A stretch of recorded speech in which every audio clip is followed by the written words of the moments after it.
कार्तिक शुक्ल की एकादशी को देवउठनी एकादशी कहा जाता है। इस दिन भगवान विष्णु 4 माह की योग निद्रा के बाद जागते हैं, जिसके बाद शुभ मांगलिक कार्यों की भी शुरुआत हो जाती है। वैसे तो पूरे साल 24 एकादशी तिथियां पड़ती हैं, जिसमें व्रत रखकर भगवान विष्णु की पूजा की जाती है। सभी एकादशी व्रत भगवान विष्णु को समर्पित हैं, लेकिन वर्ष भर में पड़ने वाली सभी एकादशी के नाम और महत्व अलग होते हैं। कार्तिक महीने के शुक्ल पक्ष में पड़ने वाली एकादशी तिथि को देवउठनी एकादशी कहते हैं। इसे देवोत्थान एकादशी या प्रबोधिनी एकादशी के नाम से भी जाना जाता है। साल में पड़ने वाली सभी एकादशी में ये सबसे महत्वपूर्ण होती है, क्योंकि इसी दिन श्रीहरि पूरे 4 महीने बाद योग निद्रा से जागते हैं। भगवान विष्णु के जागते ही चातुर्मास समाप्त हो जाता है और 4 माह से बंद पड़े शुभ मांगलिक कार्यों जैसे शादी, विवाह, मुंडन, गृह प्रवेश जैसे कार्यों की शुरुआत हो जाती है। वहीं भगवान विष्णु के जागने के बाद तुलसी के साथ उनके शालिग्राम रूप का विवाह कराया जाता है, इसलिए यह एकादशी काफी फलदायी भी मानी जाती है। इस दिन व्रत रखकर भगवान विष्णु की पूजा की जाएगी। पूजा के दौरान देवउठनी एकादशी की व्रत कथा जरूर पढ़नी या सुननी चाहिए।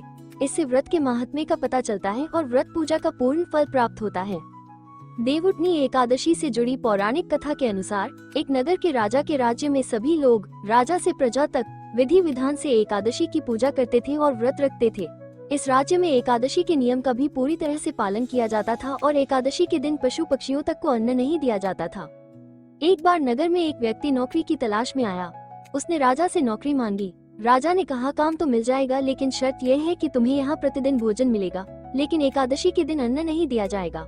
व्यक्ति ने राजा की शर्त मान ली और नौकरी करने लगा। जब एकादशी का दिन आया तो उसे अन्न न देकर व्रत के लिए केवल फलाहार मिला। उसने फलाहार किया, लेकिन इससे उसका पेट नहीं भरा। उसने राज दरबार में पहुंचकर राजा से कहा कि फलाहार कर उसका पेट नहीं भरा, अगर उसके कुछ अन्न नहीं खाया तो उसकी मृत्यु हो जाएगी। उसने राजा के सामने हाथ जोड़कर अन्न दिलाने की प्रार्थना की। तब राजा ने उसे शर्त की बात याद दिलाई, लेकिन इस पर भी वो राजी नहीं हुआ। आखिरकार राजा ने उसे आटा, दाल, चावल आदि दिलवाया। नौकर रोज की तरह स्नान के लिए नदी तट पहुंच गया और स्नान के बाद भोजन पकाने लगा। भोजन तैयार कर वो ईश्वर को इसे स्वीकार करने के लिए पुकारने लगा। तभी वहाँ भगवान विष्णु वहाँ प्रकट हो गए। उसने भगवान के लिए भी भोजन परोसा। भगवान ने भोजन खाया और व्यक्ति ने भी भोजन खाया। भोजन के बाद भगवान श्रीहरि वैकुंठ लौट गए और व्यक्ति भी अपने काम पर लौट गया। 15 दिन बाद जब फिर से एकादशी तिथि आई तो उसने राजा से 2 गुना अन्न देने की मांग की। उसने राजा से कहा कि पिछली बार उसके बाद साथ प्रभु ने भी भोजन किया, जिससे उसका पेट पूरा नहीं भर पाया। नौकर की बात सुनकर राजा को आश्चर्य हुआ। राजा ने कहा, प्रभु तुम्हारे साथ भोजन कैसे कर सकते हैं? राजा ने उसे 2 गुना अन्न तो दे दिया, लेकिन नदी किनारे पेड़ के पीछे छिपकर देखने लगा कि नौकर सच बोल रहा है या झूठ।